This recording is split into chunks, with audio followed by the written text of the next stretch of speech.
When I was about 14 years old, word got out that the brother of someone at my school had committed suicide. I still remember thinking, how could life ever get so bad that suicide feels like the only way out? My ignorant 14-year-old self couldn't understand it in the slightest. I had the most loving family, a big group of friends, and everything I ever needed within arm's reach. I loved my life, but 6 years later, all of that changed. This change wasn't instantaneous, but rather a slow and steady decline into meaninglessness. The reason for this descent I will probably never know for sure. However, there were some changes happening that are worth going over. I had dropped out of my course near the end of the second year and now found myself cleaning apartments inside retirement homes. The average age of the people I was interacting with on a daily basis had shifted from 20 to about 80, which wasn't all bad because I met some great people during this time. Like a 106-year-old woman who couldn't sit still, for example. But I also now found myself in conversations about death. One time I even found myself cleaning a room with a casket, and no, it wasn't empty. So in other words, as someone who was essentially at the start of his life, I had surrounded myself with people near the end of their lives. Second thing had to do with my colleagues. They were all women between 50 and 60, and during our lunchtime I got to know them a little better. Most of them had never done anything else, and some of them even started with this work as early as 14 years old. They always talked about trivial stuff and boring holiday plans, and I found myself standing face to face with the idea of doing this kind of work for the rest of my life. Now, I never actually thought that I would keep on doing this kind of work, but placing myself in the shoes of my colleagues just left me with a sense of unease. And that unease, however, slowly started to morph into dread.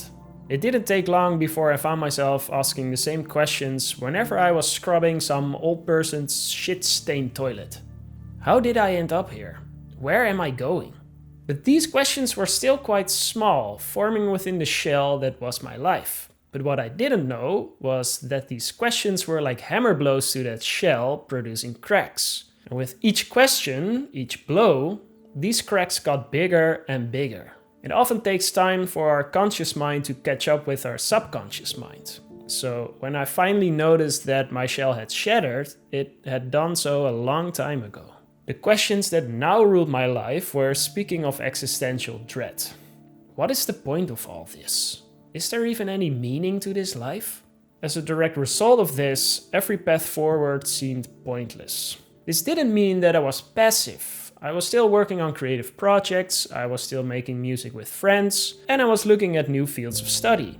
I still wanted to find and actually finish a bachelor, but I couldn't bring myself to look to the future with bright eyes anymore. That being said, I do have to make a big disclaimer here.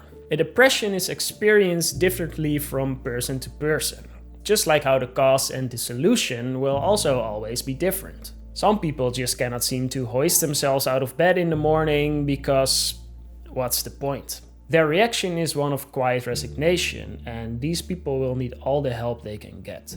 My own reaction, however, was the complete opposite. I became more active than I had ever been in my whole life. Why? Because first off, it had not been my decision, obviously, to become depressed. Depression hadn't come knocking at my door asking, "Hey, can I come in?"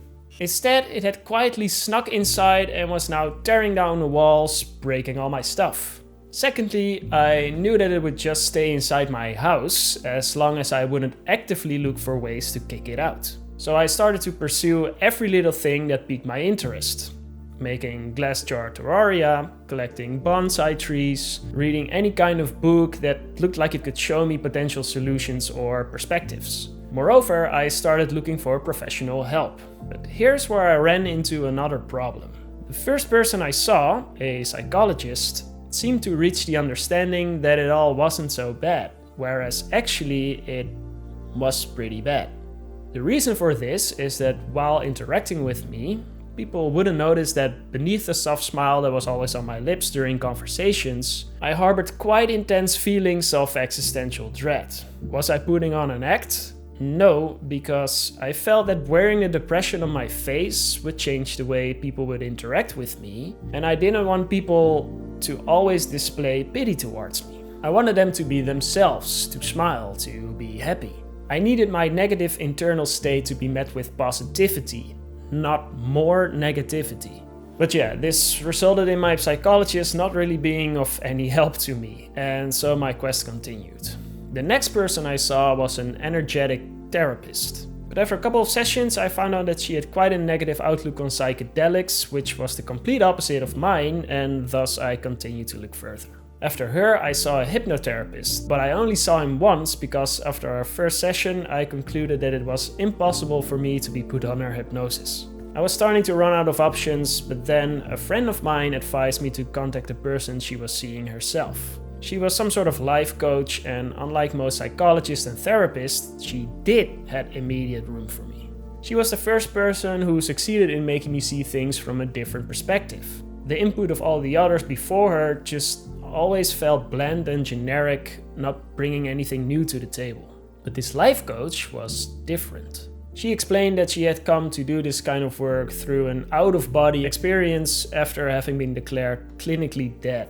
It had set her on a path to help others regain control of their lives. She guided me through strange exercises that, now looking back, seemed to target my subconscious mind with the goal of bringing hidden layers like trauma to the surface. I was a strange case, however, because, like I mentioned earlier, my life up towards the age of 20 had pretty much been perfect. We didn't succeed in surfacing hidden trauma because perhaps there was no trauma to begin with. Either way, I felt like things were shifting. I remember this one time, walking home after a session. I can't remember what kind of exercise we did, but I was shaking and shivering uncontrollably for a solid 2 hours after, as if I had released all this bottled up energy. Our sessions continued on a once every 2 to 3 week basis for about a year and a half. Until one day, walking home after what became our second to last session, I was struck with a sudden realization. The constant negative mental chatter wasn't there anymore. That voice that had endlessly preached the word of utter meaninglessness for 6 years had vanished. But how? It wasn't immediately clear to me, but through contemplation and talking about it with my coach in our final session, 2 realizations came up. One, I finally felt okay about breaking up with my girlfriend. About a year before my depression started, I got into my first relationship. The more my depression solidified, the more problems our relationship started to encounter. Slowly but surely, our zero-problem relationship shifted to an on-off relationship. It was clear that we couldn't be together, but at the same time, we couldn't let each other go. After 6 years of being in a relationship, we were finally able to make the decision that was constantly on the horizon. We broke up, and for a while it made my depression even worse. As a matter of fact, it took me more than a year to finally be able to accept this decision and to let it go. 2, I had finally accepted my depression instead of rejecting it. You see, from the very moment I became conscious of my depression, I had rejected it completely, because it was something that was done to me and not something I chose for myself. It took me 6 years to finally accept that it was there, not through passive resignation, but through active acceptance. So ironically, the mechanism for dissolving my depression was accepting that it was there. The viewer who has paid close attention has probably realized that the mechanism behind both these points is essentially the same: acceptance. We're not even halfway through the video, but right now I will share with you the single most important life hack out there. They say time heals all wounds, but this is simply not true, because this implies that a prolonged period of passivity magically makes things better. This is not how the universe works. It is acceptance that heals all wounds. And acceptance is an activity. It is driven by choice. At any given situation, at any expected turn of events, no matter how hard, no matter how unfair, no matter the consequences, it all starts with acceptance. If you're still not convinced, you can find a link in the description to a newsletter of mine where I dive deeper into this topic. For now, let's continue the story. I've told you about 2 of my methods for dealing with my depression. The first one was following every little strand of curiosity to see where it would lead me, no matter how small. The second one was seeking professional help, not being afraid to find a more suitable guide if the current one felt lacking. And the third one is about reading books. Books are one of the most important tools within your self-development journey. They are gateways into the life works of others. Others who have spent years or even decades researching, learning, experimenting, trying to make the unknown known. Instead of spending decades doing the same work, you can spend a month reading about it from someone who has done all the work for you. Let me tell you a little secret. Something I've learned through years of reading literature on various topics. Deep down, every one of us longs for a sense of control over our lives unfolding. But this is a desire that cannot be fulfilled. It is a dream that will remain just that, a dream.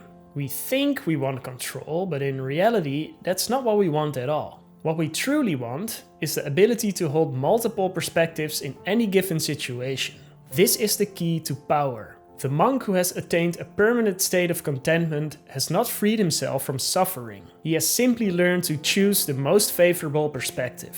And those perspectives we get by reading books. The first two books that found their way to me were You Are the Placebo and Becoming Supernatural by Dr. Joe Dispenza. These books talked about the mind's ability to heal the body, about meditation changing brain chemistry, about realities that felt completely foreign and credible at the same time. The Subtle Art of Not Giving a Fuck by Mark Manson was another one of those books. It made me see my relationship patterns in a new light, bringing with it more understanding. But these were just the books I read during my depression.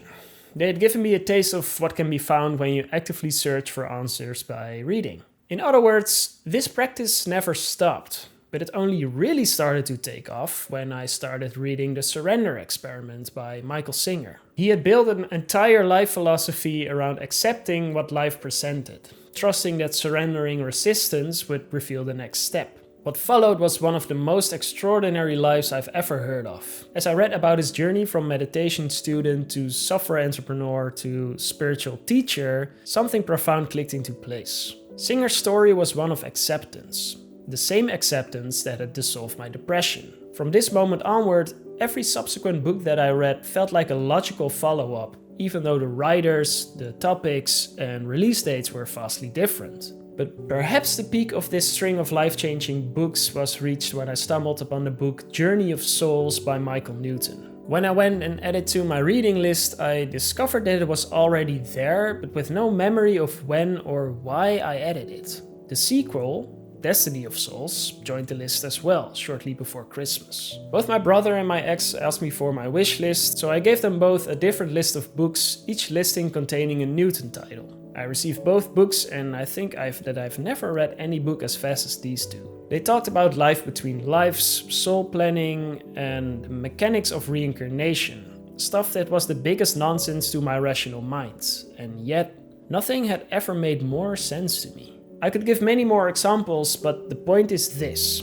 Each individual book, while valuable, isn't that impactful. But once you start adding them all together, you will see their true collective impact. Now, you might be wondering, what kind of books should I read? There is no definitive answer to that question, as the answer will differ for each person. The books I've read aren't necessarily the books you should read as well. Let your curiosity guide you. Search for books based on a single keyword, or go to your local library and just pick one that speaks to you for whatever reason. Trust me, you won't regret it. Reading, however, will only take you so far. It is said that action is the language of physical reality. You could read and learn about life all you want, but if you don't do anything with that information, if you don't apply it in any way, then what is the point? At some point I noticed that all the people I read about seemed to have a single thing in common: self-mastery. Looking at my own life, this seemed to be the main thing that was still lacking. During my depression, I had built up a weed addiction that I just couldn't seem to get rid of. I couldn't seem to say no to any shallow pleasure that presented itself to me, and I was starting to get sick and tired of it. That is when the idea came to me to quit every bad habit that I had and to cultivate new and positive habits in their stead, and that for a whole year. I called it the Monk Master Challenge. I made a video about my full experience of this challenge right here. But I'll also place a link in the description down below, so you know where to find it after watching this video. This challenge proved to be exactly the practice I needed to let go of the weights I had always been carrying. It was around that time that I found that liberation comes from within. I feel like we are all born pure and innocent, but throughout our childhood, teenage and young adult life, we are shaped by the people and the world around us. Although often with the best of intentions, this shaping is like a strong grip that weighs us down and keeps our movements constricted and our lungs not able to fully inhale. It is our mission then to find ways to loosen up this grip bit by bit until finally it falls away completely and we find ourselves riding along with the stream, not being chained to the bottom anymore. So where do we find these ways? Within.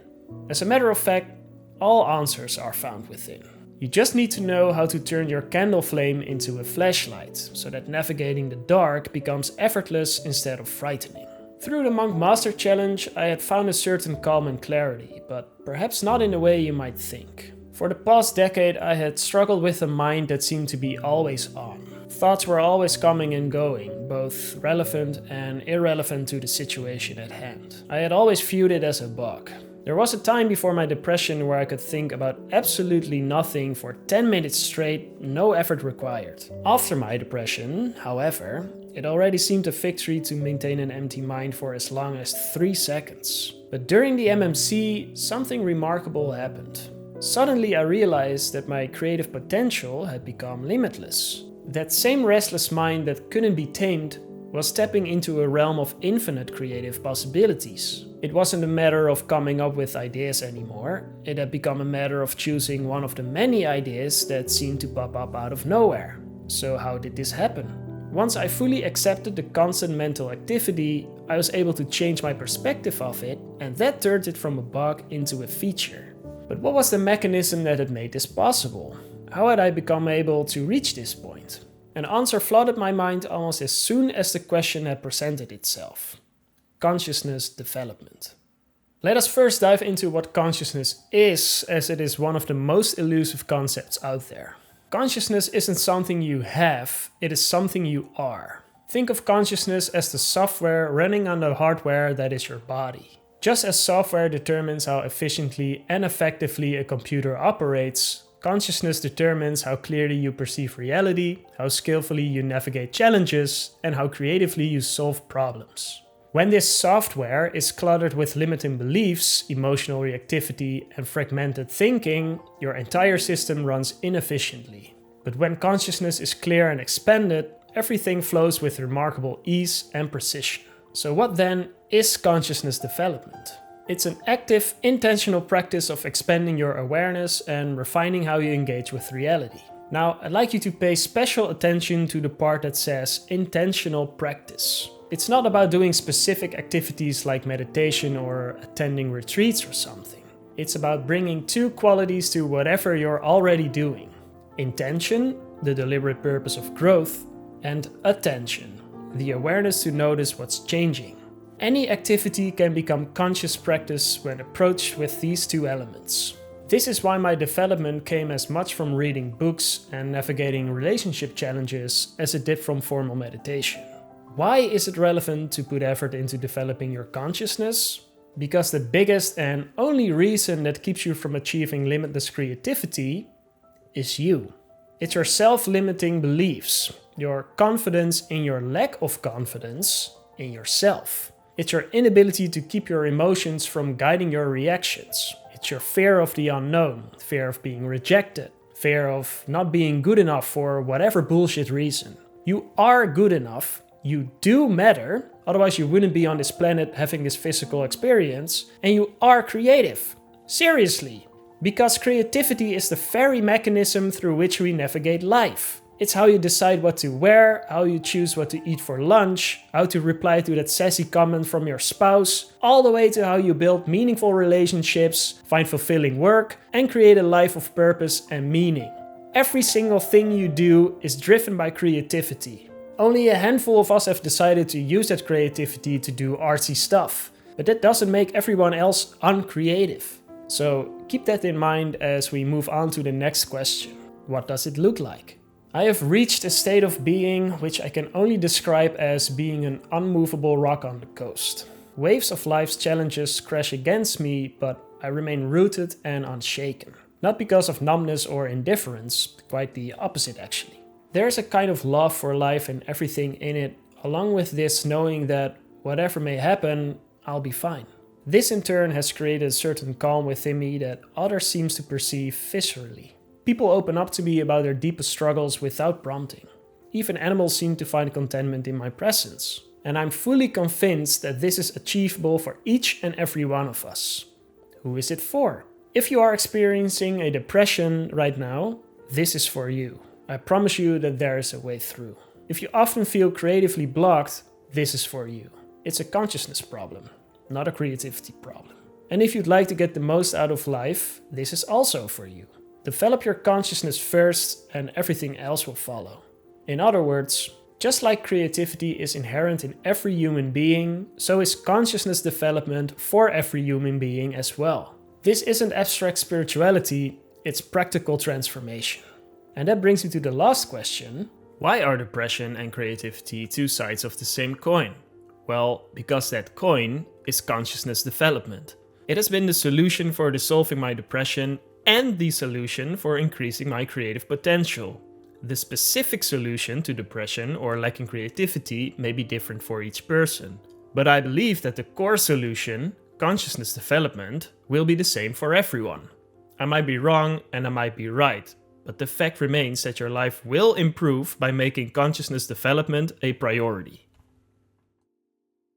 Through this YouTube channel of mine, I will dive deeper into all these frameworks, practices, and principles. At the same time, I will continue to make project showcase videos. Firstly, because it's fun, and secondly, to make you see that I do indeed have limitless creative potential. But that is not all of it. I have a bi-weekly newsletter where I reveal my personal thoughts, ideas, struggles, and experiences, all with the goal of providing value to the reader. And if this video has been of value to you in any way and you find yourself wanting for more, first I would ask you to consider subscribing, and secondly, I'm currently writing a book on this very topic. It will not be released for a little while, but you can already find a link to a free download to the first chapter of my book down in the description. My friend, thank you so much for sticking with me so far, and I hope to see you again in the next video. Be strong, be safe, be kind.